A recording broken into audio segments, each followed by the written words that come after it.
Hola, ¿cómo están? Buenas noches. Buenas noches. Hemos comenzado las transmisiones. Lo primero, como siempre, agradecer a la gente que nos está acompañando en este momento. Vamos a empezar presentándonos, que es lo más importante. La doctora Eliane Corellasu, asesora comercial para IDEX para animales menores en América Latina. La doctora Paula Herrera, que ya lleva años en nuestro equipo de trabajo. Y la doctora Marisol Valdés, que es justo me llamaron y se me cortó todo. Es médico veterinario de la Universidad de Santo Tomás y está a cargo del diplomado de medicina de animales menores de la Universidad de Viña del Mar y es directora y creadora del diplomado en medicina del gato de la Universidad de Viña del Mar, asistente de posgrado y coordinadora de patología clínica. Entonces, bueno, ¿cuál es la idea? Que hoy día vamos a hablar de hematología, específicamente queremos tocar un poquito más del Lapsang. Entonces, vamos a comenzar. Yo no me he presentado, perdón, si me olvidé, el nerviosismo del envío. Mi nombre es Valentina Isodelli, médico veterinario también, y soy la responsable del negocio de IDEX, de Fascina para Agropet. ¿Cuál es la idea? ¿Cuál es lo que vamos a revisar? Vamos a comenzar con una charla de la Paula Herrera. Ella nos comentará un poquito de la tecnología del láser y luego si continuamos con la charla de la doctora Marisol Valdés. La idea es que nos vayan comentando las preguntas al final, si hay alguna duda que queramos ir resolviendo, nosotros vamos viendo los mensajes, así que lo vamos discutiendo en el camino. Así que eso ya tenemos, ahí voy a revisar cuánta gente hay conectada, pero hasta un ratito había 56 personas, que en realidad agradezco mucho la buena disposición, porque sé que allá charlas estamos con las charlas en este. Así que eso, Paula, si quieres ir ajustando por mientras tu presentación, para que vamos a comenzar. Sí. Yo tengo que tenemos 68 personas en vivo, así que en verdad agradezco mucho el cariño que nos han entregado. Y algunos avisos antes de que comience la Paula y la presentación. Como hemos ido comentando, vamos a hacer un sorteo, vamos a regalar algo para las clínicas veterinarias para que lo puedan ocupar y para el veterinario que comente respecto a su clínica, va a ir un pack de alimentos de Farmil. Entonces, ¿cómo vamos a empezar este concurso para que sepan? Solamente tienen que comentar su nombre, por ejemplo, Valentina Girardelli, y en qué clínica trabajan. Y así gana la clínica y gana el veterinario que está aprendiendo en este momento con él. Paula, tú me dices cuando estés lista y comenta. Estás con tu micrófono apagado. Ahí sí, me apagaron. Sí. Entonces, para que comencemos voy a compartir la pantalla, ¿sí? Perfecto. Y te presentas un poquito. Me presento. Sí.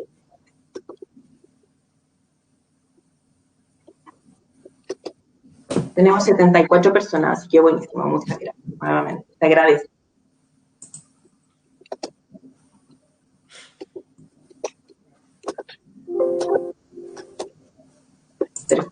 Bueno, por mientras que Paula abre su presentación, yo un poquito de Agropet, ya lo hemos comentado, somos un laboratorio veterinario que lleva más de 40 años en el mercado, así que ya muchos nos conocen, a cargo de representando a IDEX como marca principal en el caso de animales menores. Y tenemos otro tipo de negocios, así que los invito a que nos sigan siempre por redes sociales, es nuestra forma de comunicarnos y poder saber interactuar entre nosotros. ¿Estás lista, Paula? ¿Tú me dices? Sí, partamos nomás, no hay ningún problema, para que no se haga tan tarde, sí. Buenísimo. Comenzamos. Sí. Ya. Entonces, hola a todos, buenas noches. Como ustedes me conocen, la gran mayoría me imagino, sobre todo donde ya están nuestras máquinas. Yo soy Paula, médico veterinario, y soy de la parte técnica y comercial de Agropet y de la parte de diagnóstico, por eso estoy ligada directamente con las máquinas. Entonces, hoy lo que voy a hacer es contarle, antes que parta la doctora Marisol en la interpretación de los exámenes de hemograma, yo voy a hablar un poquito de la tecnología de nuestro equipo LaserSight en esta instancia y acerca de los beneficios que tenemos en tener una máquina en nuestra clínica, ¿sí? Así que vamos a comenzar ahora con la tecnología que usa este equipo LaserSight. El analizador láser, espérense, se me corrió un poquito, ahí sí. Ya. El analizador LaserSight utiliza la tecnología de los laboratorios de referencia para poder analizar las muestras. Para ello, el analizador dirige un haz de láser sobre cada célula, cuantificando la dispersión de la luz sobre estos 5 detectores que nosotros vemos acá. Si nosotros lo vemos, yo no sé si ven el puntero del mouse, pero acá vemos los dispersores de la luz, y simultáneamente mide el tiempo en que tarda cada célula en pasar a través de este haz de láser. Por lo tanto, ¿qué significa esto? Que cada vez que una célula pasa, esta célula, la máquina me la diferencia según su complejidad, según su granularidad, según su luz absorbida, tamaño y diámetro celular. Por lo tanto, tengo un diferencial mucho más exacto que con cualquier otra máquina que exista en el mercado, ¿sí? Vamos a ver otra característica. Bueno, la máquina de LaserSight no solamente mide muestras para canino y felino, también tenemos para equino y también mide muestras en hurones y en minicerdos, que ahí es un poco más difícil, pero en ningún caso mide otra especie, solamente estas especies que les muestro acá, y por ningún motivo mide sangre de humano, ¿ya? Para que lo tengan claro la gente que tiene hoy día el equipo LaserSight, porque en algunas clínicas me he encontrado que a veces han colocado sangre de humano, es solamente esta especie.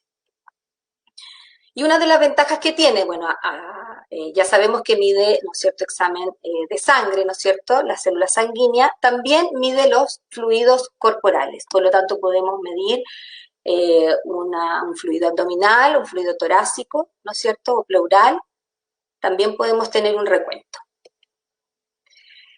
Independiente, ¿no es cierto?, que tengamos esta máquina de citometría de flujo, este LaserSight o cualquier otra máquina, lo más importante, aunque tengamos una máquina básica, por ejemplo, un Buffy-Coat o una impedancia, o un LaserSight que es más sofisticado, o un ProSight, lo más importante que tenemos que tener es el protocolo de recolección y preparación y almacenamiento de nuestra muestra. Primero que nada, aquí hay 4 puntos básicos, que primero es elegir el dispositivo correcto, el apropiado, una aguja de un calibre para ese animal. En general en IDEXX nos recomiendan usar entre 21G y 23G. El tubo de DTA, si nosotros vemos un tubo de DTA, siempre, según el fabricante, dice la cantidad de ml que es para ese tubo, porque tiene que haber una relación directa de la sangre con el anticoagulante. Yo no puedo colocar ni más sangre ni menos sangre, tengo que colocar la cantidad que el fabricante me dice. En el caso de nuestro equipo LaserSight, si ustedes ven el tubo, indica 1 ml, por lo tanto yo debo depositar en ese tubo 1 ml. Si yo deposito más, esa muestra se me va a coagular, ¿sí? Y también, antes de colocar mi sangre, ¿no es cierto?, en el tubo, debo, ¿no es cierto?, colocarlo suavemente cuando estoy depositando la sangre y sacarle la jeringa, ¿sí? Se lo repito esto a pesar de que me imagino que ya lo saben, pero siempre uno se encuentra con casos que a veces olvidan, ¿sí? Y el cuarto punto muy importante es que antes de colocar la muestra en el analizador debemos homogenizarla por lo menos unas 8 veces. Este punto es clave para poder tener un resultado mucho más certero. Estos 4 puntos, a pesar de que son básicos, me imagino que todos lo han escuchado, realmente aquí es donde se comete la mayor cantidad de errores, tanto en nuestras máquinas o como en máquinas externas o si nosotros enviamos la muestra al laboratorio externo, ¿sí? Veamos un poco más acerca de la preparación de las muestras. Cuando yo tomo una muestra, después de haber tomado mi muestra en el tubo, no puedo tener mi muestra más de 4 horas en ese tubo. Cuando yo tengo mi muestra más de 4 horas, ¿qué es lo que sucede? Empieza el deterioro celular. Una muestra no puede estar en contacto más de 4 horas con el EDTA. Así que los que tienen laboratorio en la misma clínica no debiesen esperar y guardar una muestra de un día para otro, sino que antes de las 4 primeras horas esa muestra ya tiene que haber sido procesada. Porque si ustedes ven el cuadro de abajo donde acá se ven las células, ¿no es cierto?, ustedes pueden llegar a ver, ¿no es cierto?, que existe el deterioro nuclear, después de las 6 horas que yo tuve esa muestra en contacto con el anticoagulante. Si ustedes ven en este núcleo celular, tiene como una espina, si se fijan bien, significa que ya ahí hay deterioro celular, por lo tanto mi resultado ya no va a ser tan certero. Y si se fijan en la foto siguiente, donde dice crenación, a las 2 horas ya empieza a haber crenación. Eso es producto, ¿no es cierto?, en esta foto de acá, producto, ¿no es cierto?, de una muestra que estuvo mucho en contacto con el anticoagulante y se me puede confundir, ¿no es cierto?, con una patología donde voy a encontrar acantocitos. Entonces, por eso es muy importante que la muestra no sea procesada después de las 4 horas, ¿sí? Y como vemos acá en el recuadro, dice el tubo Betcolet es de 1 ml, es el tubo que nosotros usamos en nuestro equipo LaserSight, en el cual debe ser 1 ml máximo de nuestra muestra y invertir la muestra como mínimo 8 veces antes de colocarla en la máquina, ¿sí? Entonces, después que tuvimos una recolección de nuestra muestra, ¿no es cierto? Tenemos nuestra muestra en el tubo, debemos fijarnos o debemos tener mucha cautela con que no hayamos producido una hemólisis al tomar esta muestra, ya que la hemólisis, como nosotros sabemos, es una ruptura de eritrocitos. Y esto puede causar que me aumente mi concentración de hemoglobina corpuscular media y también que me aumente la hemoglobina, ¿sí? También debemos fijarnos, ¿no es cierto?, que hay casos en el que nuestra muestra está lipémica, también voy a tener alteraciones en la concentración de hemoglobina corpuscular media y en la hemoglobina. Y esto, el tercer punto que dice coágulos, nunca debemos colocar una muestra en un analizador con coágulos, ya que voy a tapar inmediatamente la máquina y la voy a dañar. Pero aunque no tenga máquina en mi clínica y tenga que mandar una muestra al laboratorio externo, nunca debería mandar una muestra con un coágulo, porque claramente mi resultado no va a ser el más correcto, ¿sí? Por eso eso está prohibido. Yo tengo que mirar mi tubo antes de colocarlo en la máquina. Entonces, luego que ya tengo mi muestra lo más buena posible, voy a realizar la verificación de los resultados que me dio la máquina LaserSight. Primero, lo que primero tengo que ver, antes de mirar los números que me entrega o los rangos, ¿sí o no? Lo que tengo que revisar son los códigos, los mensajes que me tira el LaserSight, porque esta es una ventaja, a pesar que algunos dicen, pucha, la máquina me está reclamando, pero realmente esto es una ventaja. ¿Por qué? Porque la máquina me avisa que debo estar alerta a que puede haber en esa muestra, en ese paciente, algo más y que necesito investigarlo. Por eso la máquina, los que ya la tienen, ¿no es cierto?, pueden fijarse que siempre me tira siglas en algunas ocasiones, como el BRL, que dice valor fuera de rango, o una distribución anormal de glóbulos rojos, ¿sí? Debo revisar mi examen si me está tirando alguna de estas siglas, ¿sí? Si me está tirando alguna de estas siglas o asterisco, yo debo mirar la gráfica de puntos, que vamos a ver enseguida cuál es la gráfica de puntos para saber qué es lo que la máquina me está advirtiendo que veo una anomalía y la cual necesito seguir con un frotis sanguíneo, ¿sí?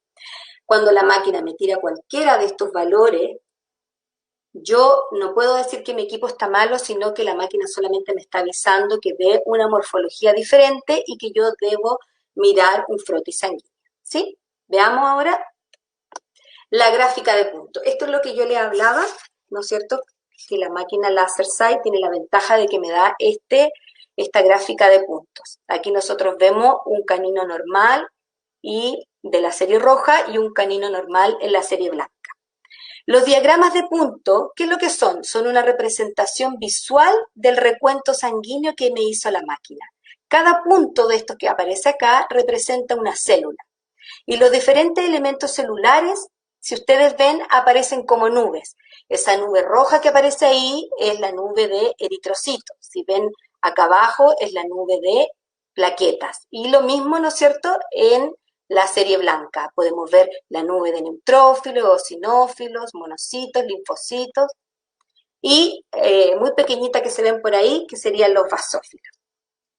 Entonces, ¿pero qué es lo que me permiten estas gráficas de puntos? Me permiten reconocer de manera rápida cualquier anomalía que yo pueda encontrar en la muestra. Por eso son muy importantes, ¿sí?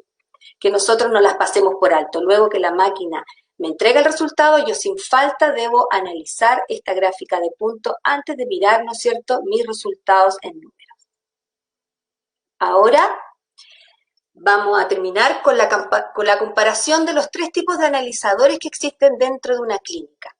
Como nosotros sabemos, existen tres tipos de tecnología en la hematología. Existe la tecnología Buffy-Cout, que utiliza, ¿no es cierto?, un tubo de microhematocrito que va teñido con naranja de acridina, y esa naranja de acridina lo que hace es teñir las células, el ADN y el ARN celular, y a través de la fluorescencia me da la diferenciación celular. La impedancia consiste, para hacerlo así como fácil para que lo puedan entender, pensemos que existe un tubo en el cual van pasando diferentes tipos de células y la impedancia lo que hace es clasificarlas según el tamaño celular. Y la cetometría de flujo es la que vimos recién, ¿no es cierto?, las que le expliqué que las células van pasando a través de este haz de láser. Entonces vamos a ver cuáles son las diferencias de este tipo de tecnología. Primero, vamos a ver el diferencial del leucograma. Una máquina de Buffy-Cout me da el diferencial del leucograma solamente en dos partes. ¿Qué me refiero con esto? Que me da los neutrófilos, ¿no es cierto?, y me da los linfocitos en relación a los monocitos. O sea, me da un examen bien acotado. Ya, la impedancia en general la da en tres partes, pero algunos equipos que hoy día más sofisticados que encontramos en el mercado la están dando hasta 5 partes. Así que ahí vemos un diferencial un poco más amplio. Y la citometría de flujo, sí, efectivamente esta, como tiene un poder de dar un mayor diferencial, me lo clasifica en 5 partes, o sea, en neutrófilos, eosinófilos, basófilos, linfocitos, monocitos y obviamente los leucocitos totales. Por lo tanto, la citometría tiene una ventaja contra las otras tecnologías. Y aquí vamos a encontrar una de las principales ventajas de la citometría de flujo, que es el recuento de reticulocitos absolutos. Una máquina de Buffy-Cout lo que hace es darme el recuento de reticulocitos, pero en porcentaje. A pesar que podría servirme, pero tendría que corregir ese porcentaje y tener los reticulocitos corregidos. Los reticulocitos corregidos me sirven en gran parte, pero no es lo mismo que tener un recuento absoluto de los reticulocitos. La impedancia no me da el porcentaje, ni los reticulocitos, ni corregidos, ni absolutos.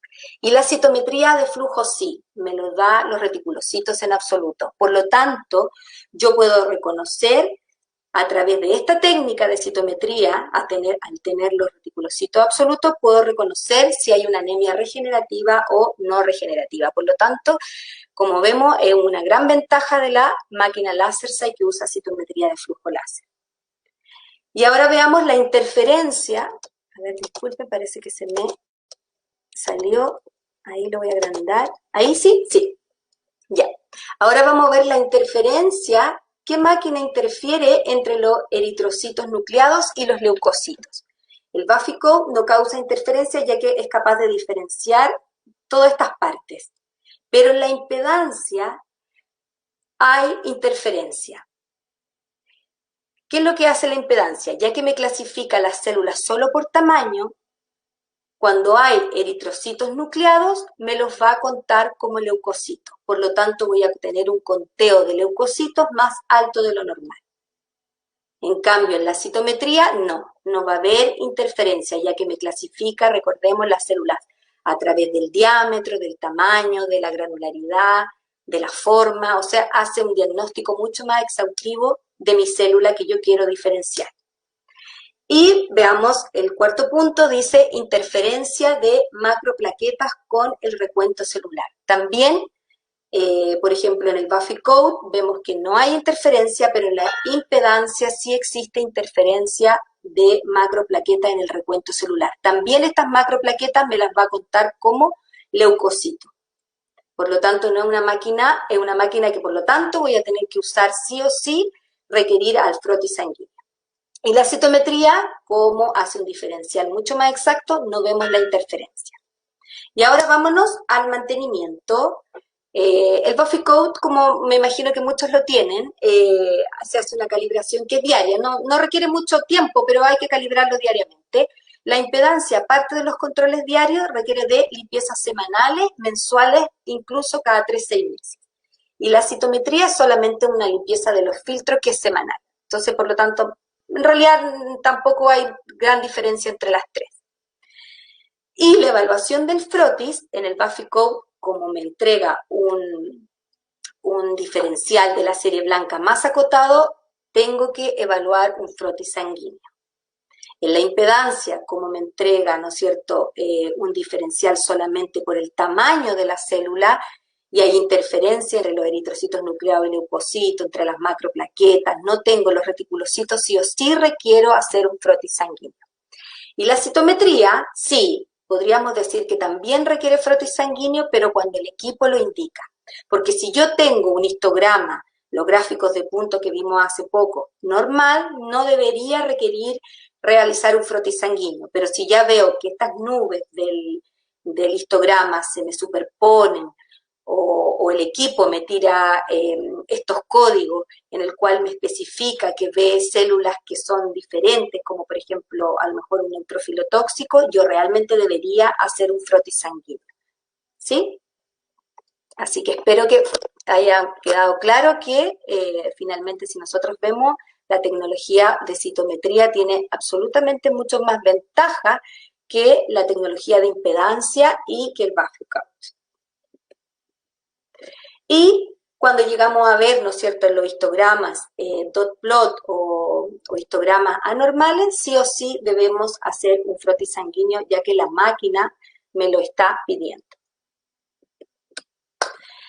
Eso, bueno, le quiero dar las gracias. Espero que se haya podido entender un poco de las tecnologías y del beneficio que tiene, ¿no es cierto?, tener una máquina en la casa, en la clínica, que como ahora estamos más en la casa, ya uno dice casa, en la clínica y las ventajas que tiene. ¿Sí? Muchas gracias. Muy bien, Paula, súper claro todo. Y solamente recordarle a nuestra audiencia que este video queda grabado. Entonces, como es harta información, es importante que conozcan sus equipos, que conozcan las diferencias, por lo tanto también las ventajas, que revisen después con calma la presentación en YouTube o en nuestra página. Súper importante. Y otra cosa, bueno, avisos igual que siempre. Primero agradecer a la Paula porque me encanta y nos vayan comentando, además de participar en el concurso que tenemos activo y que han ido comentando todo el rato, así que maravilloso, que recuerden de que pueden hacer preguntas. Entonces, súper importante para nosotros tener este feedback y que nos vayan contando si tienen alguna duda y podemos resolverlas al final de esta charla. Aproximadamente la charla de la doctora Marisol dura 1 hora, entonces, insisto, esto está bien grabado. Están 100 personas conectadas, así que buenísimo, de verdad, de todo corazón, porque hay mucho trabajo de cada uno de nosotros detrás de esto. Así que solamente recordar el concurso a la gente que se incorporó ahora hace poquito. La idea es que ustedes pongan su nombre, entonces ponte tú, por ejemplo, Paula Herrera, de la clínica Agarvet.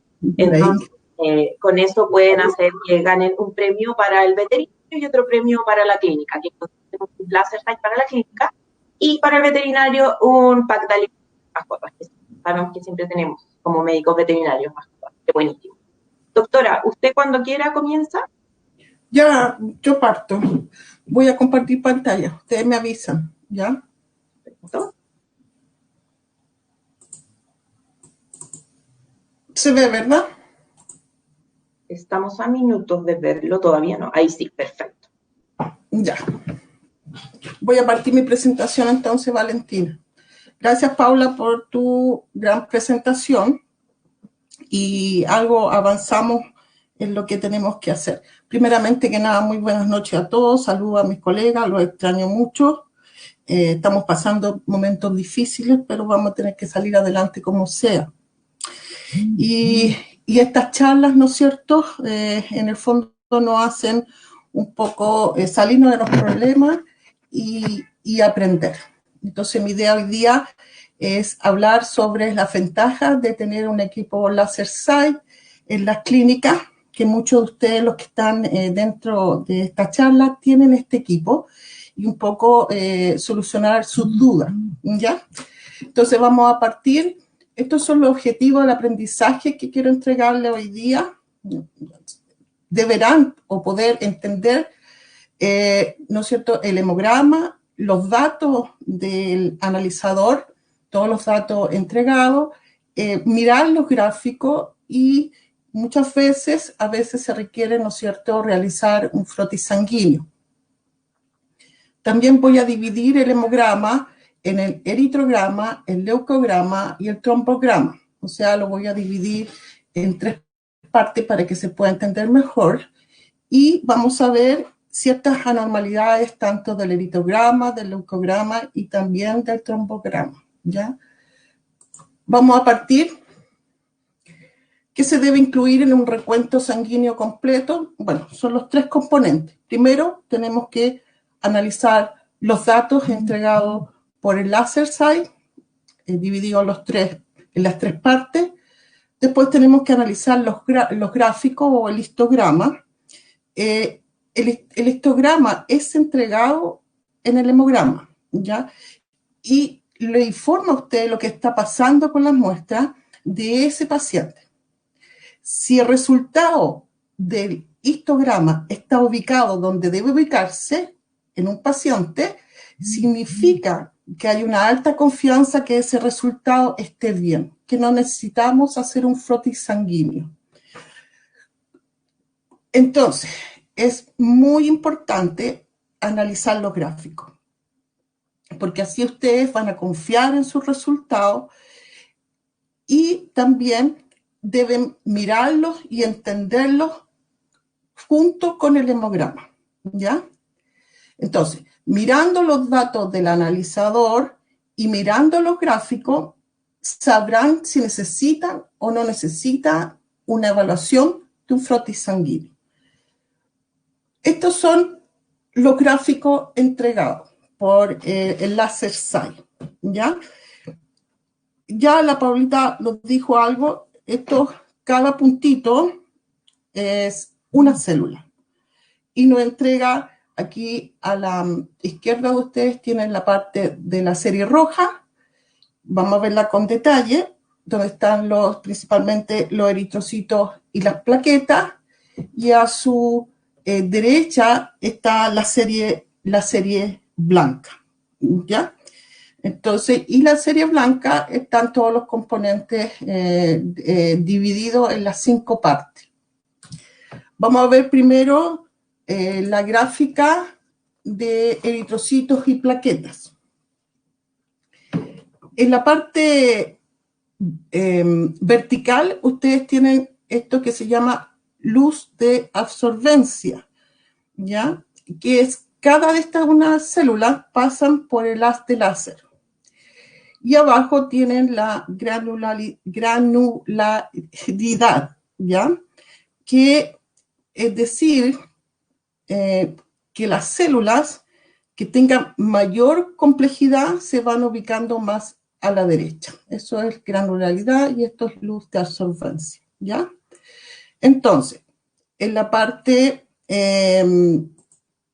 más abajo se ubican las plaquetas, ¿ya? ¿Por qué se ubican abajo las plaquetas? Porque en general estas plaquetas toman muy poco tiempo en la luz de absorbencia y por ende absorben menos luz, por lo tanto se ubican debajo de sus eritrocitos que están más arriba. Aquí están sus eritrocitos maduros. Entonces, estos como son más grandes, tardan más tiempo atravesar el haz de láser y por lo tanto absorben más luz y se ubican un poco más arriba que la plaqueta. Acá tienen los reticulocitos, ¿ya? Acuérdense que los reticulocitos son células inmaduras que contienen en su interior RNA ribosomal. Entonces, la muestra que ustedes toman en uno de los tubos del hemograma contiene una tinción de nuevo azul de metileno y ese azul de metileno se precipita en el RNA, ¿ya? Y así de esta forma, en la luz del láser, ¿no es cierto?, hace un recuento de los reticulocitos, ¿ya? Entonces, de esa manera permite al láser separar los eritrocitos de los reticulocitos. Y después tienen acá lo que se llaman fragmentos eritrocitarios, que son trozos de membrana por ruptura eritrocitaria, que se ubican mucho más abajo porque son más pequeños, entonces captan un poco menor luz de absorbencia, pero mucho mayor que las plaquetas. Después tienen unas cosas que se llaman dobletes, ¿ya? Los dobletes son eritrocitos que están juntos, unos con otros, y el láser los separa para asegurar un buen recuento eritrocitario.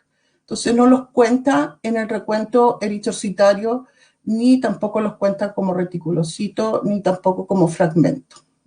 Entonces es algo que no sale en su análisis del hemograma. Solamente es una separación para evitar el recuento erróneo eritrocitario. Eso sería la parte de la serie roja. Ahora ustedes tienen la clasificación de los leucocitos que los separan. Primero tienen los neutrófilos que se ubican más arriba, después tienen los monocitos, los linfocitos y los eosinófilos, ¿ya? El láser puede clasificar una población, ahí están los basófilos, perdón, que se llama URBC, que lo tienen más abajo, que se los muestro aquí abajo. Esto es una población eritrocitaria que no es incluida en el recuento total eritrocitario, ¿ya? Se ve más claro en los gatos, ¿ya?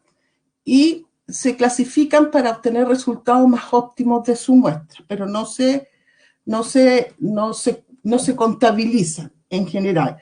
Y el QualiBit se clasifica para asegurar una dilución adecuada de la muestra y la integridad óptica del analizador que ustedes trabajan. Entonces, esos son, en general, los gráficos que se presentan en el histograma. Vamos a separar y vamos a evaluar cada uno de los parámetros que están dentro de la hematología. El ACSI de por sí, cuando uno tiene un informe y si el paciente tiene un informe anterior, lo muestra al lado siempre, ¿ya? Entonces vamos a ir separando cada uno de estos componentes para que los puedan interpretar mejor sus resultados. Bien, aquí está, primero, lo que tiene usted aquí es la medición de la masa eritrocitaria, que a ustedes le da la severidad de la anemia o eritrocitosis. Entonces, en la masa eritrocitaria ustedes miden el recuento total de eritrocitos, su hematocrito, que en el fondo para nosotros es nuestro VGA o volumen globular aglomerado, y su hemoglobina. Y todo esto componen la masa eritrocitaria. Si hay anemia, debería disminuir la masa eritrocitaria, su VGA o hematocrito y su hemoglobina. Y si hay una eritrocitosis, debería aumentar su masa eritrocitaria, su VGA y su hemoglobina. Una causa más común que nosotros tenemos de eritrocitosis son las deshidrataciones. Hay otras causas, pero la más común que ustedes tienen es la deshidratación, ¿ya? Entonces eso es la que tiene que ver con la masa eritrocitaria. Bueno, ¿qué pasa cuando un patrón de cambio no es el mismo? O sea, nos siguen unos a otros, ¿ya? Lo más probable es que esto igual sea una patología subyacente, principalmente estamos hablando de los eritrocitos, ¿ya? Pero si esto ocurre con mucha frecuencia, normalmente ustedes tienen que pensar que a lo mejor necesitan calibrar esos equipos, ¿ya? Por ejemplo, aquí arriba ustedes ven un paciente que uno mira y dice tiene anemia, pero su recuento eritrocitario es normal. En estas instancias, cuando esto le suceda, siempre es anemia porque el VGA o su hematocrito es el índice más sensible en la evaluación de la anemia. Y, por supuesto, que aquí está disminuido su hemoglobina. Entonces, esto sí o sí sigue siendo una anemia. Si ustedes ven el MSB, o sea, el volumen corpuscular medio es normocítica, normocrónica. Aquí, por ejemplo, tienen un paciente que tiene un CHCM que está disminuido, ¿ya? Entonces, acá, ¿qué nos está diciendo? Que nosotros deberíamos tener eritrocitos más pequeños de lo normal, ¿ya? Y lo que sucede en este caso, que nosotros, para que las células sanguíneas, o digamos la vasculatura sanguínea, para mantener, ¿no es cierto?, esto como normal, ¿ya? Las concentraciones del VGA y de su hematocrito fisiológicamente van a estar en el rango normal. Para que ocurran cambios en su MCV o CHCM, tiene que haber una gran población de eritrocitos de ese tamaño, pero primero hay una compensación fisiológica de esos pacientes. Entonces, por eso ustedes verían que su hematocrito y su hemoglobina está normal. Lo mismo si fuera que el MCV esté más aumentado y todos los otros parámetros estén normales. Habría una macrocitosis, fisiológicamente está compensándose al principio. Entonces, todos estos parámetros, si están bajo normal y lo otro o bajo o más alto de lo normal, hay una patología de base y eso normalmente es bueno evaluarlo a través de los frotis sanguíneos.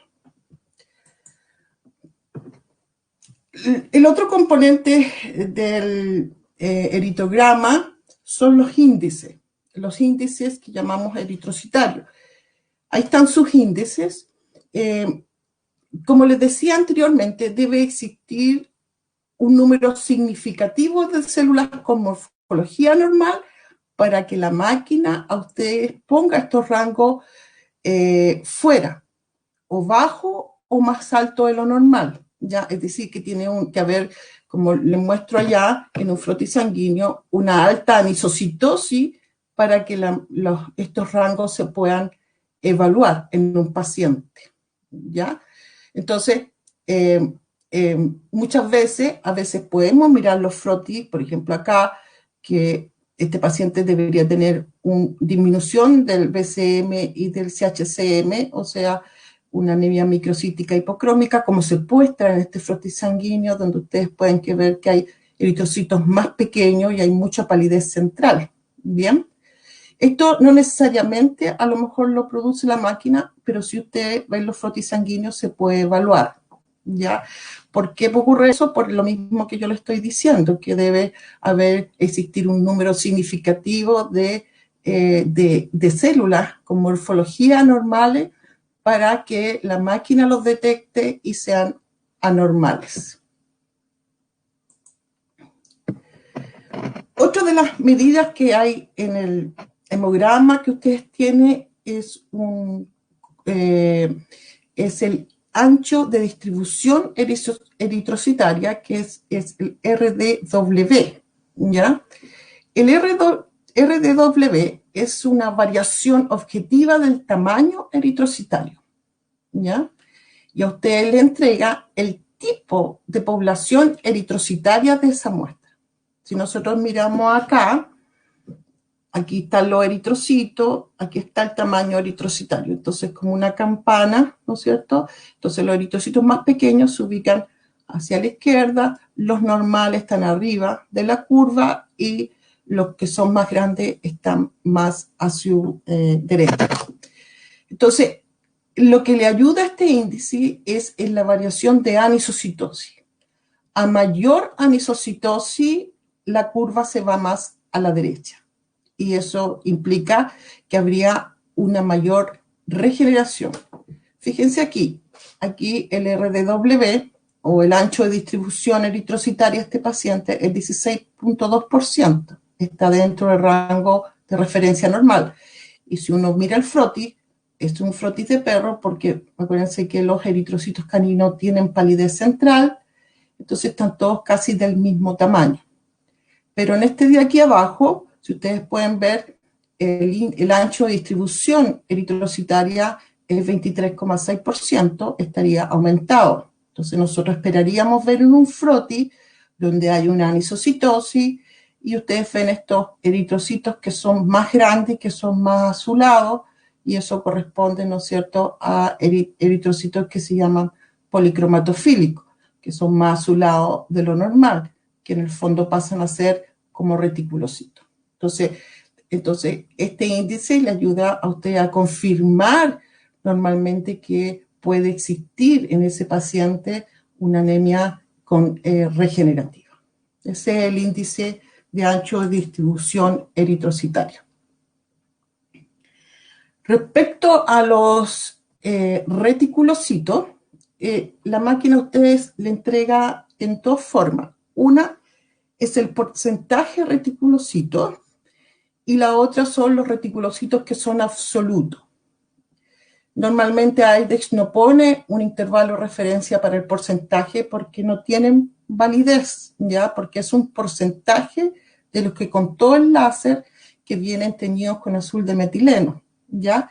Entonces, para hacer el reticulocito absoluto, la máquina hace un cálculo matemático, que dentro de su forma está el recuento eritrocitario total del paciente más el porcentaje de reticulocitos. Y con eso ustedes tienen el valor absoluto. En este caso, la tecnología IDEX se las da a ustedes, ¿ya? Si nosotros miramos, entonces aquí dice reticulocito es una medida objetiva de regeneración desde la médula ósea. Su aumento es una respuesta a una mayor demanda periférica y normalmente nosotros siempre la vemos con anemia, pero también pueden ser en pacientes sin anemia. De eso vamos a hablar un poquito más adelante. Y cuando vemos el histograma, nosotros vemos que, por ejemplo, este paciente tiene una alta cantidad de reticulocitos. Y si nosotros miráramos un frotis sanguíneo de ese paciente, con tinción Romanowski, que es la tinción común que ustedes conocen, que es el DIF-Quick o tinción rápida, veríamos que hay unos eritrocitos más grandes que se los mostré anteriormente a su lado, y esos serían eritrocitos policromatofílicos. Serían estos eritrocitos o reticulocitos que están aquí, ¿ya? Entonces, eso es una gran ventaja que tiene la tecnología IDEX, porque un hemograma tiene que venir con reticulocitos, porque si no viene con reticulocitos, ¿cómo vamos a saber qué tipo de anemia nosotros tenemos? ¿Sí? Porque es fundamental saber si un paciente es anémico. Bueno, es saber, ¿esa anemia es regenerativa o no es regenerativa? Entonces, si nosotros tenemos una anemia que es regenerativa, debemos pensar en todas estas posibles causas. Primariamente, enfermedad hemolítica, ahí están todas, o la mayoría, o hemorragia, ya sea una hemorragia aguda, y lo más común que tienen nuestros pacientes que son hemorragias crónicas. Y ahí están todas las causas de hemorragias crónicas. Y si la anemia es no regenerativa, que es la causa más común que nosotros vemos en medicina, que la anemia no tenga regeneración. Y hay muchas causas para la anemia no regenerativa. Las principales que ustedes tienen son las inflamatorias. O sea, son las causas más comunes de anemia no regenerativa que ustedes tienen. Entonces, esto es muy sensible. Saber en un hemograma si es regenerativo o no regenerativo, sin duda ustedes miran estos cuadros y de ahí piensan en las distintas patologías que puedan tener sus pacientes. Les voy a poner un ejemplo para que veamos, siempre con los casos clínicos a uno se le quedan mal las cosas, eso me decía a mis alumnos, con los casos clínicos se quedan las cosas. Vamos a ver un caso clínico, este es un canino, es joven, ¿ve? Es un perro cocker de 3 años, es un macho castrado, y la historia nos dice que tiene días de debilidad, que tiene cierta intolerancia al ejercicio, una disminución del apetito, sin enfermedades previas, y las vacunas y desparasitación están al día. En el examen físico tenía buena condición corporal, pero se observaban unas mucosas pálidas o levemente pálidas. Vamos a ver su hemograma. Este es el hemograma entregado por la tecnología láser. Si ustedes pueden ver, el recuento eritrocitario, su VGA y su hemoglobina están disminuidas, entonces el paciente tiene una anemia, ¿ya? Según su VGA es casi 23%, entonces para un perro es una anemia moderada. Y según su BCM y su HCM es normocítica normocrónica. Y si vemos, él tiene una buena respuesta reticulocitaria, ¿ya? Aquí abajo está. Aquí está, perdón, su índice de distribución eritrocitaria, lo que quiere decir que tiene una gran anisocitosis, y abajo tiene el recuento reticulocitario absoluto, que es 218.000. Aquí yo les puse porque no está el intervalo de referencia. Normalmente menor a 50.000 no tendría respuesta medular y mayor a 50.000 es con respuesta. Entonces el perrito tiene una buena respuesta medular. O sea, entonces él tiene una anisocitosis y es una anemia regenerativa. Si miramos la gráfica, esto es lo normal entre la separación de los eritrocitos y las plaquetas. Pero cuando los pacientes tienen anemia, esta separación, si ustedes bien, se tiende a juntar. Y lo otro, las plaquetas también, ¿sí? Porque esto es lo normal y esto es su paciente, pero sí tiene, si ustedes aprecian, o ya lo habían apreciado, apenas lo vieron, tenía un alto recuento reticulocitario. Bien. Estos pacientes, cuando ustedes tienen esto, estos pacientes sí o sí tienen que ser frotis sanguíneo, porque ustedes tienen dos diagnósticos diferenciales. Tienen una anemia que es regenerativa, pero el paciente, bueno, tiene una historia clínica, entonces tienen que saber, bueno, esto es hemorragia o el paciente está hemolizando. Entonces en estos tipos hay que hacer exámenes. Y aquí, ¿no es cierto?, están dos exámenes que le hicieron a este perrito.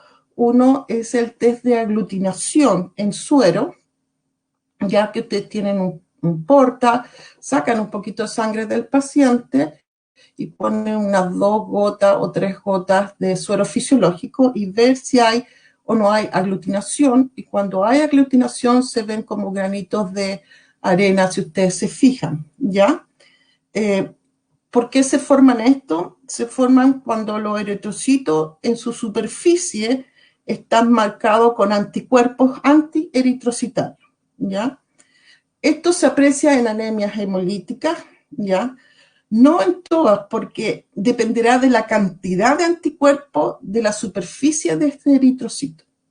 Entonces, no siempre hay mucho autoanticuerpo. Entonces, no siempre se puede apreciar, pero si se aprecia, es mucho mejor. O sea, es una prueba que deben hacer, es como un CUMS económico, un CUMS barato, ¿ya? Es una prueba que deben hacer, porque si resulta positivo, es bien probable que este paciente esté aglutinando, ¿ya? Y recuerden que no todos los pacientes tienen dinero para hacerse hemograma. Entonces, si ve un paciente anémico, es bueno hacer este test de aglutinación. Si evaluamos el frotis sanguíneo de este cocker, encontramos que vemos unos eritrocitos que se llaman esferocitos, ¿ya?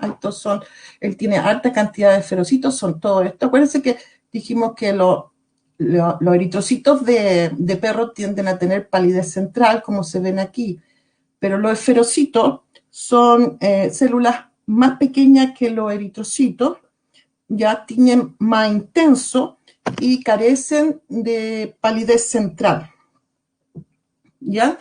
Si encontramos en un alto número, es bien probable que el paciente tenga una anemia hemolítica inmunomediada. Lo otro que podemos evaluar acá son la policromasia, que ustedes ven acá, ¿ya? Ya les dije, ¿no es cierto?, que estos son eritrocitos más inmaduros y se tiñen más azulados, ¿ya? Y contienen residuos de RNA, por eso se tiñen así. Y eso ustedes lo pueden evaluar con sus tinciones rápidas, o llamado también que ustedes conocen Diffquick, que son, estas se llaman tinciones Romanowski, ¿ya? Y si están en un alto número, como yo les decía, implica regeneración. Entonces, en conclusión de los resultados, este paciente tiene una anemia hemolítica inmunomediada, la causa no fue definida, respondió a la terapéutica y los parámetros del laboratorio volvieron normales en 2 semanas. Entonces así les queda un poco más claro de lo que estaba hablando. Vamos a ver los recuentos reticulocitarios cuando la reticulocitosis se observa en pacientes no anémicos. Ustedes ven esta torta acá, y estos fueron evaluados 1 millón de hemogramas. Esta fue tecnología ProCyte, que es la que sigue al láser, pero lo cual uno también, esto lo puede evaluar en el láser, es decir, pacientes que tienen reticulocitosis y que no tengan anemia. Si ustedes pueden ver ahí, de 1 millón de muestras hechas en el laboratorio IDEX, el 6,3% de los pacientes, o sea, de estos 62.482 pacientes, presentaron reticulocitosis sin anemia, ¿ya? Entonces, evaluar esto es un potencial en reconocer más temprano las anemias antes que se hagan clínica. Y sobre todo, y hay papers de esto, se asocia a enfermedades que a veces son graves, ¿ya? Subyacentes y posiblemente ocultas de sus pacientes. ¿Cuáles son? También pueden ser animales que vienen saliendo de una anemia y están en regeneración, ¿ya? Pero eso ustedes tienen que evaluarlo según su examen clínico, ¿bien? O el paciente propiamente tal.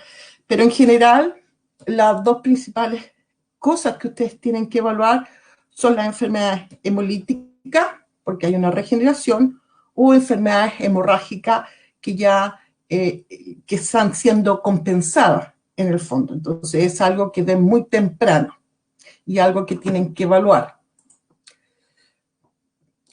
Entonces, si nosotros vemos esto, tendríamos que pensar, bueno, una reticulocitosis sin anemia, podemos pensar, bueno, a lo mejor el paciente puede tener una hemorragia interna o externa, ahí tienen todas las causas, o puede estar empezando una enfermedad hemolítica. Entonces, la anemia, ¿qué es lo que es la anemia? La anemia es cuando existe una pérdida de sangre, ¿ya? Y entonces hay un desbalance, ¿ya? Hay la pérdida de sangre o hemólisis, aquí sobrepasa la capacidad de respuesta de la médula ósea. Entonces, cuando eso pasa, hay un desbalance. Y la no anemia, existe un balance entre la disminución de la masa eritrocitaria desde la médula ósea. Y eso, como les repito, pasa muy temprano en las enfermedades. Vamos a ver este caso para que les quede más claro, que si ustedes se fijan, me lo mandaron una amiga para que yo se lo evaluara. Fue el 25 de abril. Dentro de los antecedentes, ¿no es cierto? No es por decir nada, pero ella fue una veterinaria, le hicieron estos exámenes y le dijeron que su gatito estaba bien, porque dentro de todo vieron los parámetros normales. Vamos a ver la serie blanca y no se fijaron, ¿no es cierto?, de que este paciente tenía una reticulocitosis, como ustedes pueden ver este gatito, y no tenía anemia. Su parámetro, su VGA era muy bueno, 36,3. Su hemoglobina normal y todo lo demás estaba normal. Entonces este gato de 6 años, macho castrado, de interior, tuvo vómito. Y dentro de ese vómito tenía un poquito de sangre. Pero él venía hace tiempo con disminución de peso, ¿ya? Entonces saben que los dueños se les hace difícil percibir disminución de peso en los gatos, entonces tiene que haber bastante disminución de peso para que el dueño diga que había disminución en peso. Y si ustedes ven el histograma o la gráfica de puntos, ahí se ve que hay una reticulocitosis de este gatito. ¿Bien? Sí, entonces nosotros debemos pensar que este gatito a lo mejor puede tener una hemorragia o una hemólisis temprano, ¿verdad? Y eso tenemos que ver dentro del examen clínico, pero un gato con hemólisis temprana no tendría por qué tener vómito ni tampoco ir disminuyendo de peso en el tiempo. Un gato con hemólisis hace hemólisis y punto, ¿ya? Si uno ve la serie blanca de este gato, y lo indica muy bien acá, fíjense que ahí tiene linfopenia, aquí casi no hay linfocitos donde tienen que estar, y hay una alta eosinofilia de este paciente, ¿ya? En los gatos en general también hay vasopenia, ¿se fijan? Perdón, vasofilia. Normalmente cuando aumenta el eosinófilo, también aumentan los basófilos porque casi cumplen las mismas funciones. Entonces, si volvemos a los linfopenia, en los gatos tienen que entender que son más comunes las linfopenias que las linfocitosis. Las linfocitosis casi siempre, que más que nada se asocian a estrés. Y las linfopenias, hay muchas causas para linfopenia en los gatos, pero vamos a ver más o menos este caso clínico. Pero, por ejemplo, la enfermedad infecciosa pueden tener los pacientes linfopenia, pero también puede existir por pérdida de vasos linfáticos eferentes, como en las neoplasias, por ejemplo, en los linfomas alimentarios, en la enteritis granulomatosa. Los pacientes también pueden tener linfopenia. Entonces yo, como más o menos veo los antecedentes, uno más o menos seguía, bueno, este gato puede tener un problema gastrointestinal. Y después vemos que tiene una gran eosinofilia. Ustedes saben que la eosinofilia, los más comunes son los fenómenos de hipersensibilidad inmediata o retardada. Son varias las causas para esto. Entonces, este gatito, yo le dije a la dueña, sin duda, tiene una enfermedad de base y a lo mejor es una enfermedad gastrointestinal, a lo mejor es aproximarlo con una ecografía y no pensar que todo esto es normal porque no vemos leucocitosis o leucopenia o porque no vemos anemia. Entonces, este gatito está enfermo, a pesar que él comía de a poquito, pero está enfermo. Bien. Yo quería hacer como una pregunta a todos ustedes, pero me la voy a contestar yo sola. Como ahora estamos solos en la casa, encerrados, me las contesto yo todas las preguntas. ¿Cómo debería interpretar los reticulocitos en gatos? Primero, el aumento de reticulocitos, el aumento de recuento de reticulocitos agregados apoyan a la respuesta de la médula ósea. La B, el aumento de recuento de reticulocitos puntillados apoyan la respuesta de la médula ósea. O ambos aumentos de recuento de reticulocitos agregados y puntillados apoyan la respuesta a la médula ósea. Bueno, aquí piensen un ratito en esa pregunta. Hubiera sido bonito hacer una interacción acá para ver qué pensaban, pero en este caso la respuesta correcta es la T. O sea, para interpretar reticulocitosis en gatos, nosotros tenemos que evaluar tanto los agregados como los puntillados y ellos apoyan la respuesta en la médula ósea. ¿Ya? Vamos a explicar este cuadrito. En la mayoría de los casos, cuando hay anemia severa, los reticulocitos agregados son los que cuentan los sistemas automatizados, ¿ya? Y hay una buena respuesta de lo que sucede, ¿ya? Entonces, en los analizadores automatizados, en todos, los que ustedes quieran, solamente se cuentan los agregados y no los puntillados en los gatos, ¿ya? Entonces, aquí vamos a ver cómo solucionamos, porque el gato siempre es especial para todas las cosas y también en este caso es muy especial. Lo que ustedes pueden ver aquí, estos son estudios, es un estudio hecho y vamos, hay cosas que deben ustedes saber. En este cuadro se muestra un grupo de gatos que les produjeron una hemorragia. Y estos gatitos dejaron los VGA, si ustedes miran el PCB o VGA, dejaron los VGA en 15 y en 35 los VGA.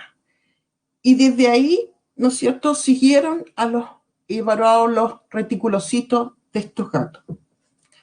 Si ven ahí, a los 2 días post hemorragia, empiezan a aumentar los reticulocitos agregados, más o menos, si ustedes ven el porcentaje, como un 2 a 3%. Y después, estos agregados empiezan a disminuir rápidamente, más o menos entre el 8º y el 9º día post la hemorragia. ¿Ya? Y a medida que disminuyen, ¿no es cierto?, los agregados, empiezan a aumentar los reticulocitos puntillados. Cuando empiezan a aumentar más los reticulocitos puntillados, más o menos cuando el VGA del gato se acerca al 20%. ¿Ya? Y si notan, el VGA sigue aumentando en estos gatitos, sigue aumentando, y los puntillados también están aumentando, siguen, ¿no es cierto?, estos puntillados, estos reticulocitos puntillados aumentando. Entonces, los puntillados en los gatos representan la respuesta en cuanto más o menos el VGA tiende a ser más o menos el 20% de esos gatos, ¿ya? Esto sucede y no sabemos, pero es un patrón bien consistente en estos gatos, ¿ya? Ahora, lo que les quiero decir con eso no es necesario en el fondo hacer en cada, porque si ustedes ven el paciente que les mostré anteriormente, lo que estaba contando eran los agregados, ¿ya? Pero no es necesario siempre hacer los frotis sanguíneos en ellos, pero es importante que ustedes sepan esto. Vamos a ver unos ejemplos para que a ustedes les quede más claro con respecto a esto. Ahí está. Esto es un gato con anaplasmosis, ¿ya? Y a los 2 días de hospital, si ustedes ven abajo, tenía un VGA de 8. Y si ustedes ven este frotis que está acá con tinción rápida, ustedes pueden ver que hay anisocitosis y hay policromasia. Y si ven este frotis que está aquí al otro lado, con azul de metileno, ustedes ven que hay reticulocitos agregados. ¿Ya? Ahora bien, en este gato, en esa instancia, tenía un VGA de 8%. Después, ¿no es cierto?, a los 10 días hospitalización, el VGA aumentó en un 22%. Y si se notan en el frotis, de que está acá, que está con tinción rápida, no hay policromasia, la policromasia desapareció, ¿ya?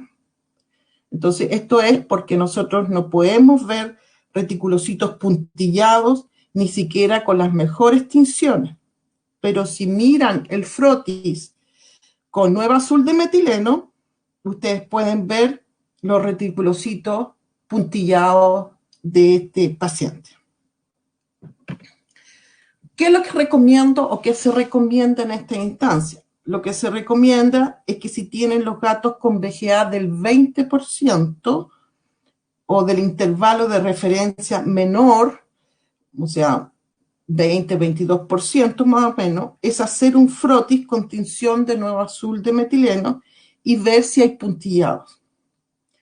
Si los ven, es anemia regenerativa en ese gato, y si no los ven, es anemia no regenerativa. ¿Ya? En los gatos todo esto siempre va a ser un poco más complicado que en los perros. Siempre es así. Espero que le haya quedado claro esa parte. De todas maneras, después vamos a ver todas las dudas. Estos son el ecograma, los componentes, como lo interpreta la máquina, ¿ya? Normalmente ustedes tienen que interpretar los resultados en base al número absoluto. La máquina le entrega un porcentaje, pero el número absoluto es el que ustedes tienen que mirar para ver si hay neutrofilia, neutropenia o están dentro del rango normal, y así sucesivamente para las otras líneas celulares. El absoluto, ¿no es cierto?, toma en su forma el recuento leucocitario total de ese paciente, por eso es más exacto que el porcentaje, porque el porcentaje es simplemente un número en 100 leucocitos contados. Y con esto, al añadirlo en la fórmula, el recuento leucocitario total a los neutrófilos o linfocitos monocitos le da el valor absoluto y el valor más exacto con respecto al leucograma. Yo les quiero hacer otra pregunta, pero me la voy a contestar sola. Durante una inflamación aguda en el curso de una enfermedad, ¿con qué frecuencia existe un aumento de recuento leucocitario? Normalmente, o sea, si hay un proceso inflamatorio agudo, ¿no es cierto?, los neutrófilos pasan, ¿no es cierto?, al foco, principalmente, entonces pasan por circulación muy rápidamente, entonces normalmente ocurre el 50% del tiempo, o sea, más del 50% de los pacientes en una inflamación aguda tendrán recuentos leucocitarios normales, y no es culpa de la máquina. Por ejemplo, que inflamación aguda, una piometra, cualquier foco infeccioso inflamatorio agudo tienden a ser de esa forma. Como lo vamos a ver en un caso ahora, las bronconeumonías son cosas que comúnmente esto ocurre. ¿Ya? Aquí tienen un canino de 14 años con bronconeumonía. Aquí está, ¿no es cierto?, los rayos del tórax. No sé, yo no veo rayos, pero sí se ve un patrón bronquial. Y aquí está los días de este perrito. Este es un hemograma normal que le hicieron el agosto del 2018, pero aquí él fue ya internado desde el 10 hasta el 30, que después se hicieron los controles. Aquí está, si ustedes ven, los leucocitos, el recuento leucocitario siempre fue normal para este paciente. Siempre estuvo normal, porque claro, la bronconeumonía es un proceso agudo, ya, infeccioso agudo. Entonces, todos los neutrófilos se van a este foco. Entonces, por eso los recuentos leucocitarios son normales. Pero si ustedes pueden ver, la proteína se reactiva, por eso en estos pacientes es importante esta medición, siempre estuvo alta desde el principio. Aquí, ¿no es cierto?, este animal se internó, tenía una proteína 11.4. Inmediatamente se le dieron los tratamientos, más que nada antibiótico terapia endovenosa, y volvió la proteína reactiva a estar, sigue alta, pero lógico que está casi la mitad más disminuida, o sea, está un paciente que está en recuperación. Lógico, estas son anemias de la inflamación, por eso el paciente acá, si ustedes pueden ver, un VGA, el VGA de perro llega hasta 37, esto era normal, pero fíjense, a medida que él siempre tuvo, ¿no es cierto?, VGA disminuido. Esto porque ¿Por qué ocurre esto? Porque igual, aunque acá ya estaba en recuperación, la médula ósea se demora en responder. Por eso él sigue teniendo anemia de la inflamación. Y en este paciente, claro, se evaluó un frotis sanguíneo y tenía basiliforme, o sea, desviación a la izquierda, pero si ustedes aprecian, aquí hay una gran toxicidad de ese neutrófilo. Ahí hay un cuerpo de Dol, hay granulación del citoplasma y es un citoplasma más azulado y esto es un basiliforme. Ya en esta instancia son fundamentales los frotis sanguíneos, aunque los recuentos leucocitarios sean normales, pero normalmente estos pacientes pueden tener anemia de la inflamación y más encima usted tiene un signo clínico. Un paciente con bronconeumonía no se va a ocultar normal, ¿ya? Estos pacientes se deben internar, no se saca nada con dar antibiótico oral y mandarlo a la casa. Estos pacientes deben internarse como ustedes pueden. Y el mejor evaluador de esto, sin duda, es la proteína C reactiva. Bien, eso con ese paciente. Estos son los componentes del trombograma. Si ustedes ven en su láser site, no están los intervalos de referencia. Yo no sé por qué pasa eso, pero los intervalos de referencia están, y de hecho aquí están. De todas maneras, Valentina va a tener, yo le voy a mandar de nuevo esto, para que se lo pidan a ella o a sus vendedoras de sus regiones, para que tengan la presentación todos los que las necesiten, ¿ya? Pero ahí están los intervalos de referencia para los componentes del trombograma. La evaluación del trombograma, ¿ya? Normalmente las plaquetas no, pero todo el resto, el volumen medio de plaquetario, la distribución plaquetaria y el plaquetocrito deben utilizarse con sangre fresca, ¿no? Estos no se mandan al laboratorio interno. Entonces, esto es una ventaja de tener esta tecnología porque nosotros podemos evaluarlo. Todos estos parámetros que están aquí. Entonces, estos son la evaluación cuantitativa de las plaquetas y tienen las plaquetas, el volumen medio de plaqueta, que es el tamaño promedio de las plaquetas, el PDW, que es distribución plaquetaria, y el plaquetocrito. En el fondo, el volumen medio de plaquetas es como el VCM de ustedes. Y la distribución plaquetaria, ¿no es cierto?, es como el índice de distribución eritrocitaria. Es lo mismo, ¿ya? Las plaquetas, pues, en el recuento plaquetario, ustedes pueden tener un aumento, que es una trombocitosis.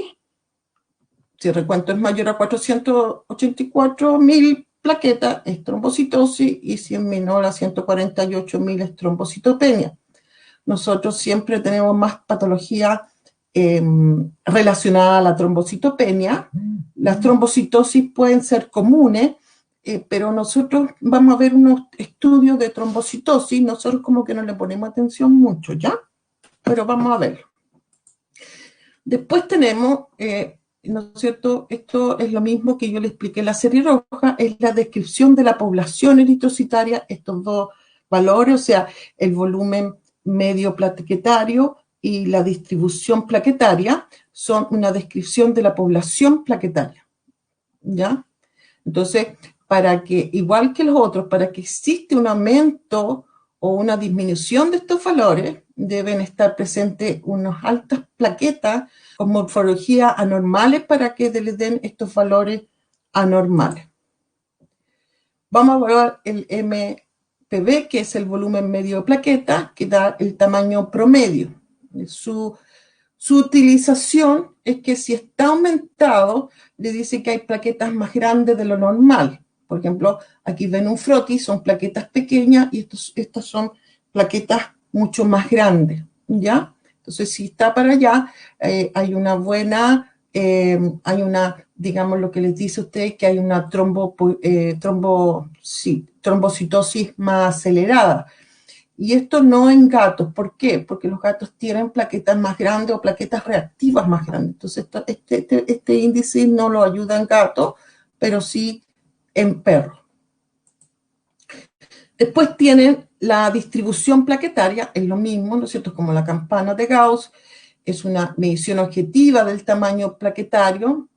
Su aumento se asocia a un aumento de, ¿no es cierto?, del volumen medio plaquetario, ¿ya? Y tiende a haber, el aumento es una mayor trombopoiesis, como en este caso que vemos plaquetas más grandes, digamos, hay un MPV más grande, pero también la distribución se va hacia la derecha, es decir, hay una trombopoiesis más aumentada en ese paciente.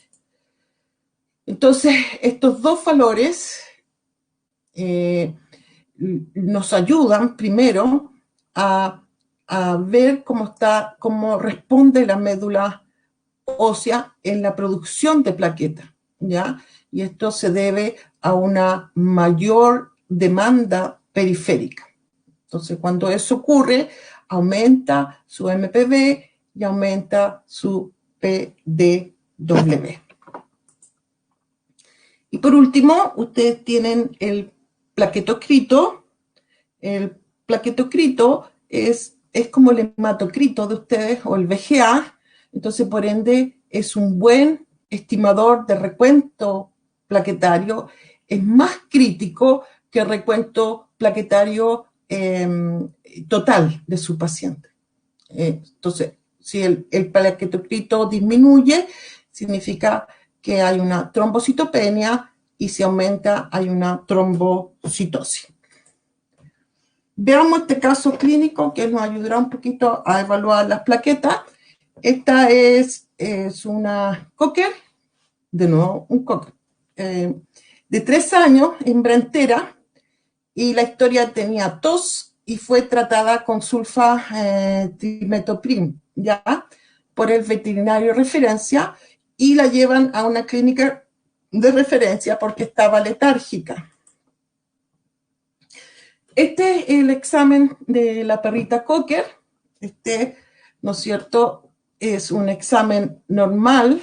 El histograma lo muestro acá también, y aquí está. Si ustedes ven el recuento plaquetario de esta perra, no tenía plaqueta, era 0 plaqueta disminuido. Y eso se puede evaluar aquí en el histograma. Este es un histograma normal, donde tienen que haber plaquetas, y si ustedes ven acá, no hay plaqueta, ¿ya? Ahora bien, ¿qué pasa con las plaquetas? Si el examen muestra un asterisco, no sé si ustedes vieron en el asterisco, en este caso, el analizador está luchando para clasificar o distinguir la población plaquetaria. Entonces, por ende, todas las trombocitopenias deben evaluarse en un frotis sanguíneo y evaluar si existe o no existe aglomeración plaquetaria. Y esto ocurre en todos los contadores automatizados, hasta las más tecnologías de última generación. Cuando hay aglomeración plaquetaria, las plaquetas no son contadas por los analizadores, entonces van a tener una trombocitopenia falsa. Entonces, toda trombocitopenia que ustedes tengan en su láser deben evaluarla por un medio de un frotis sanguíneo. Y esto es bien fácil porque se hace un frotis y uno ve aglomeración en la parte que se llama extremo en pluma. Ni siquiera hay que ir bajo aceite de inmersión. Eso se puede evaluar perfectamente en 40X y se ve así como azuladito. Y aquí están todas las plaquetas juntitas. Entonces significa que este paciente tiene plaquetas. Entonces ustedes tienen que decir, bueno, no es trombocitopenia, y simplemente el paciente está agregando plaqueta. Y eso es más común que lo haga el gato. El gato, en esencia, agrega bastante plaqueta. Y las agregaciones plaquetarias también ocurren cuando ustedes toman sus muestras. Ya el hecho de poner la aguja en un vaso sanguíneo, atravesar el endotelio, eso ya induce agregación plaquetaria. Así que es común la agregación plaquetaria, y todas las agregaciones tienen que evaluarse con un frotis sanguíneo. Bien, si vemos Lucía, ¿no es cierto? Ella sí se evaluó en un frotis sanguíneo, y aquí, si ustedes pueden mirar este frotis, ahí está la plaqueta. Ella es un frotis de campo de 100X, y si ustedes pueden ver, ahí tiene una sola plaqueta que está ahí. Entonces, ella tiene menor a una plaqueta por campo, ¿ya? Y no tenía evidencia de aglomeración plaquetaria. Entonces, la trombocitopenia de la Lucía era una trombocitopenia verdadera. Bien. Ahí está que tenía ella. Con esa trombocitopenia severa, como ustedes ven bien, existe un alto riesgo potencial de una hemorragia espontánea. Estos perros mueren de hemorragias gastrointestinales, porque es el órgano más grande que tenemos. De eso mueren estos perritos. Estos perritos se deben internar y tratar, porque siempre pasa, ya no vaya para la casa y le damos, y allá la doña le llama a las 3 de la mañana que el perro está sangrando. Entonces, siempre es mejor estos pacientes internarlos, ¿ya? Las conclusiones que llegaron acá, que posiblemente es una destrucción plaquetaria inmunomediada secundaria a la administración de sulfas, ¿ya? La sulfatrimetropina está dentro de los fármacos que producen o pueden producir una destrucción inmunomediada de las plaquetas. También pueden producir aplasias medulares, y también la sulfa está dentro de los fármacos que pueden producir anemia hemolítica inmunomediada. Así que siempre es bueno saber si los animales están o no con tratamiento de sulfa. Y esto puede ocurrir 3 a 5 días post administración de la sulfa, normalmente ocurre, ¿ya? Les quería hablar por último un poquito de las trombocitosis en perro y unos comentarios en gato. En general, las trombocitosis de los perros tienden a ser reactivas, igual como parecía lo que pasa a los humanos, ¿ya? Pero normalmente nosotros en las trombocitosis no estamos muy claros, porque no hay muchos estudios. Los únicos estudios que hay son a través de estudios retrospectivos, que donde se miran fichas clínicas y se evalúan qué tenían los pacientes que tenían trombocitopenia. Busqué los últimos estudios, hay más estudios, pero no son tanto en perros. Aquí hay un estudio hecho en Brasil en el año 2019, donde se evaluaron 350 caninos que trombocitosis. Y la trombocitosis se habla en los perros cuando es mayor a 500.000, ¿ya? Plaquetas. De esos perros, el 20,8 o 20,8% tenían neoplasia. Y la neoplasia más común que tenían eran carcinomas, ¿ya? Y en general también en medicina humana los tumores más comunes que producen trombocitosis son los carcinomatosos, ¿ya? Esto es asociado a un aumento principalmente de inflamatorio, de interleuquina 6, que estimulan la trombopoiesis. Por eso ocurre tanto en la neoplasia como los problemas inflamatorios. También estaban otros cánceres, pero el más común eran los carcinomatosos. Después tenían enfermedades gastrointestinales inflamatorias. Lógico, estábamos en Brasil y lo más común que ellos vieron trombocitosis fueron los perros con parvovirus, ya que correspondían al 34,2% de los procesos inflamatorios. No todos tenían parvovirus, habían otros procesos inflamatorios no infecciosos, como enfermedades hepatobiliares, también ciertas enfermedades pancreáticas, pero algo a considerar. Y aquí hay un estudio que salió en el Journal of Veterinary Internal Medicine en 2017, donde se evaluaron 715 perros con trombocitosis. También se consideró trombocitosis mayor a 500.000 plaquetas.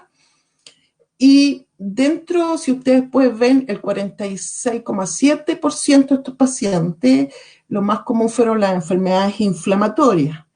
Y dentro de las enfermedades inflamatorias, las más comunes fueron las inmunomediadas. Pero también tienen que pensar que muchos de esos pacientes que tenían enfermedad inflamatoria inmunomediada estaban ya siendo tratados por corticoides. Y dentro de los fármacos que estimulan la trombopoiesis están los corticoides y la vincristina. Así que eso también habría que considerar de ese estudio de enfermedades inflamatorias. También dentro de la inflamatoria estaban las enfermedades gastrointestinales, urinarias, y dentro de las neoplasias también las más comunes fueron los carcinomas, carcinomatosos. También estaban los mastocitomas, pero lo más común eran los carcinomatosos. Eso es lo que nosotros sabemos de trombocitosis en perros. Ahora, las trombocitosis son peligrosas porque estos pacientes pueden morir de un tromboembolismo pulmonar, así que son a considerar. En los gatos, no quise ponerlo porque hay dos estudios, uno de 15 pelagatos y hay otro de 51 gatos, ¿sí? Así que es muy parecido. También en los gatos, la enfermedad es neoplasia, en los 51 gatos era linfoma y también enfermedades inflamatorias. Y también en ellos ciertas enfermedades endocrinas, pero con 51 gatos, que es el único estudio que hay, que se hizo en el 2007, se presentó en el Journal of Feline Medicine, eso era lo que se encontró. No hay más estudios en ello. Hay mucho más estudios en caninos al respecto de las trombocitosis. Eso sería todo. Muchas gracias. Un saludo a todas mis colegas que están ahí. Yo sé, muchas, y yo quiero mucho. Los dejo invitados. Yo hago cursos en línea y ahora yo voy a empezar con todo lo que es patología clínica, que me encanta, y sobre todo en gatitos, lo que más amo, ¿ya? Muchas gracias a todos, muchas gracias. Perfecto, doctora, maravilloso, muy interesante la charla. Han ido comentando, nuestra audiencia no han bajado de los 110 personas, así que maravilloso. Y bueno, la idea es sí, en este momento, no sé, Eliana, si quieres complementar algo, y nuestra audiencia que si quiere hacer alguna pregunta es el momento. Entonces la podemos ir leyendo. Sí, por favor, doctora, me imagino que debe estar agotada. No, yo creo que todo sí ya está bien explicado por la doctora Valdés y también por Pava. No creo que hay nada para añadir, a no ser que algún colega que tenga alguna pregunta.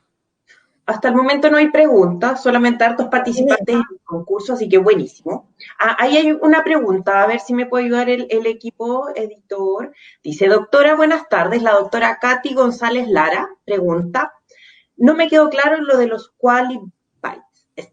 Exactamente, ahí aparece. Paula. Paula, tienes que prender tu micrófono.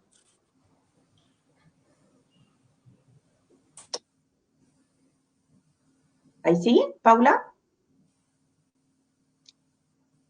No se escucha.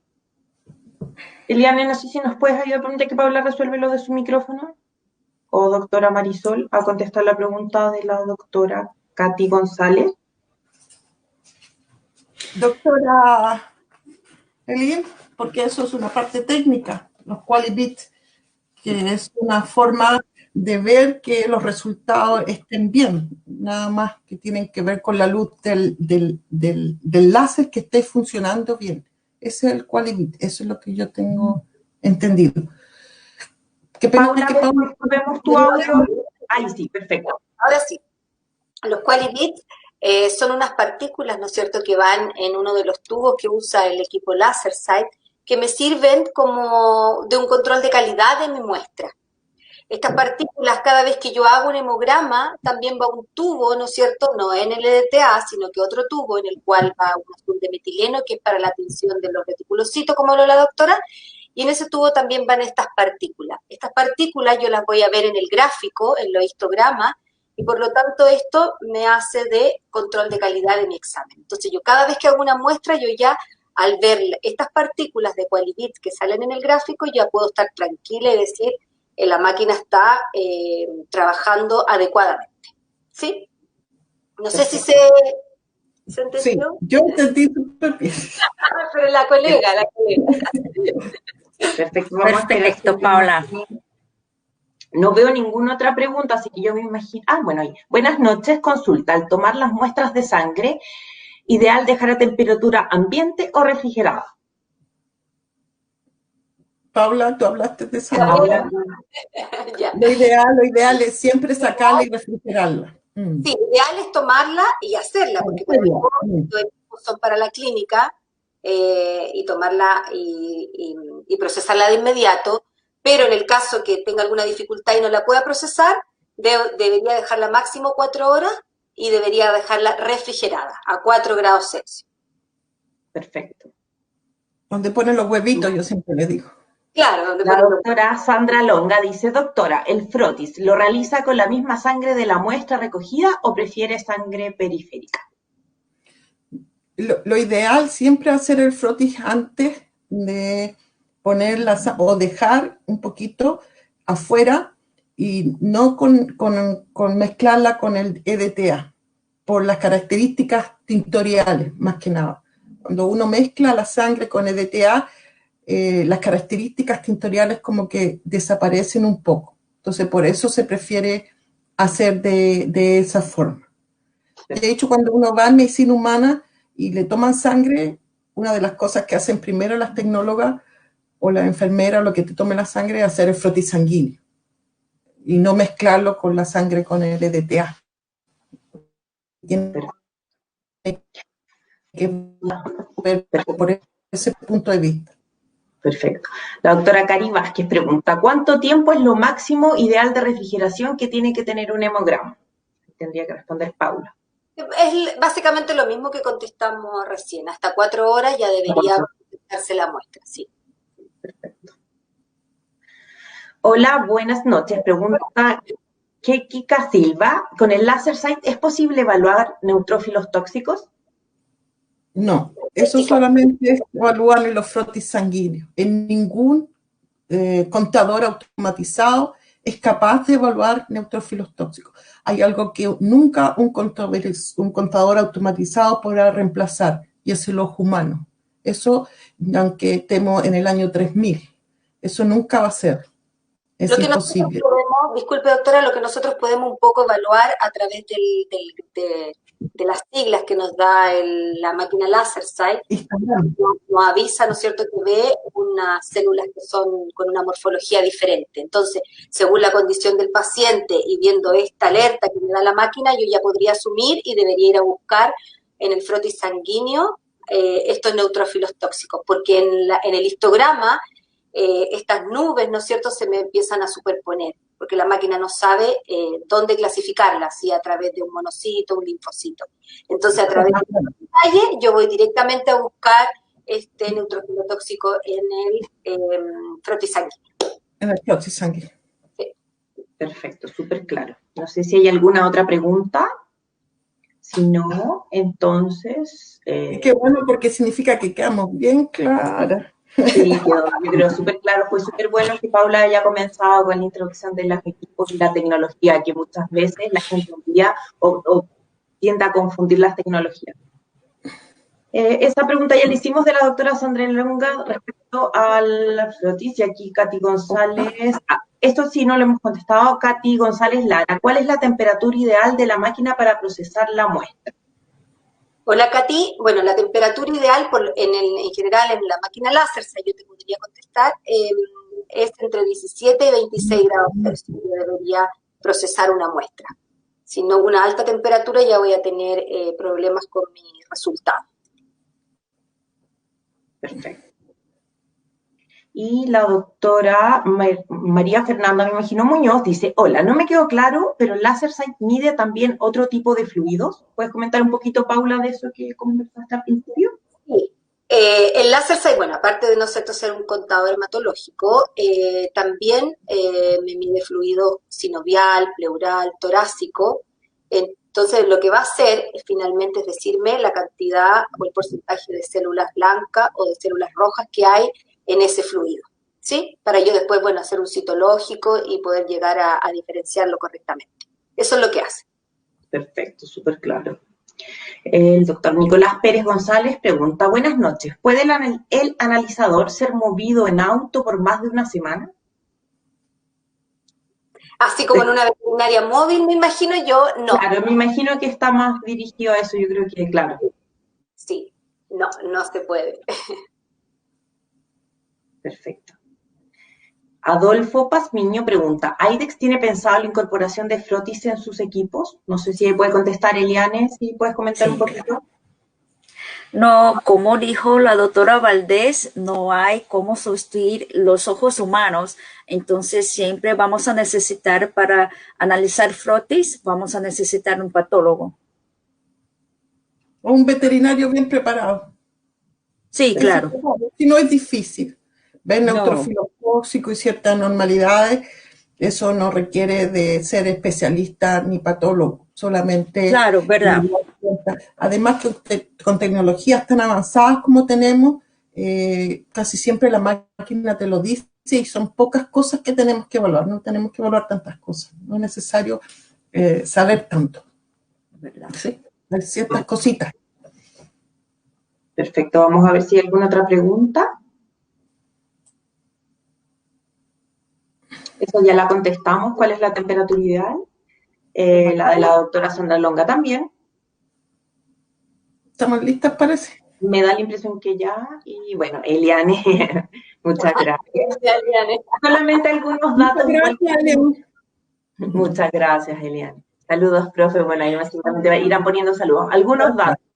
Que es importante los que se tuvieron que desconectar porque estamos en horario próximo al toque queda, seguramente hay gente movilizándose, que nos pueden revisar después en YouTube, van a quedar los videos, entonces pueden revisar las charlas.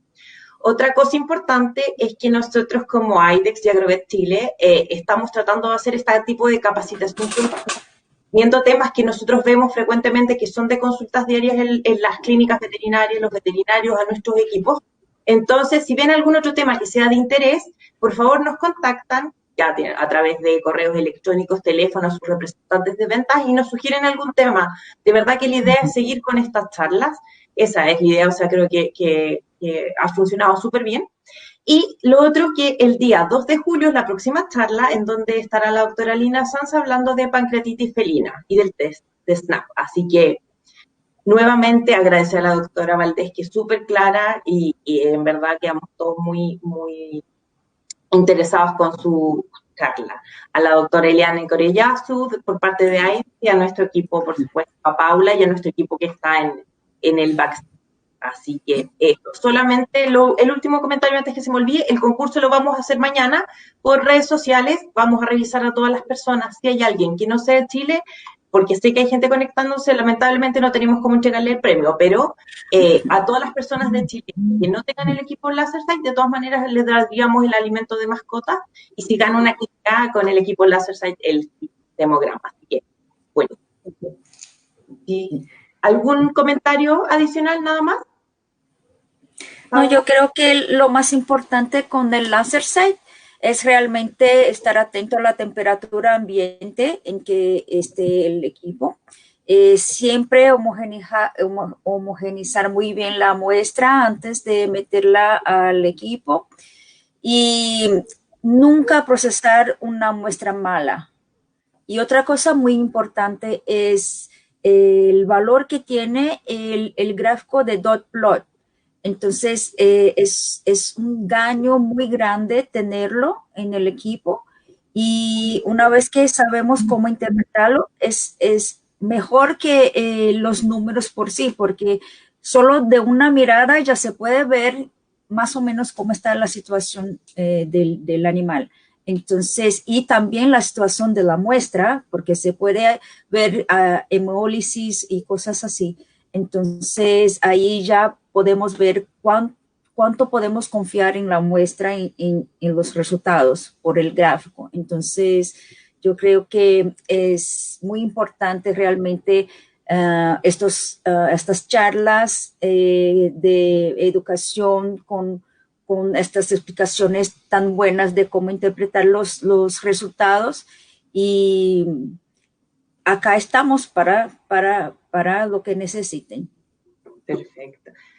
Muchas gracias a todos y a todos los colegas que se conectaron, agradecida, y por favor a cuidarse, que estamos en esta pandemia que nos tiene a todos encerrados, algunos a otros en la calle, los colegas. Así que nada, pues fuerza a todos, que nos veamos pronto para que nos podamos abrazar y nada, eso. Gracias a todos, gracias. Gracias. Gracias.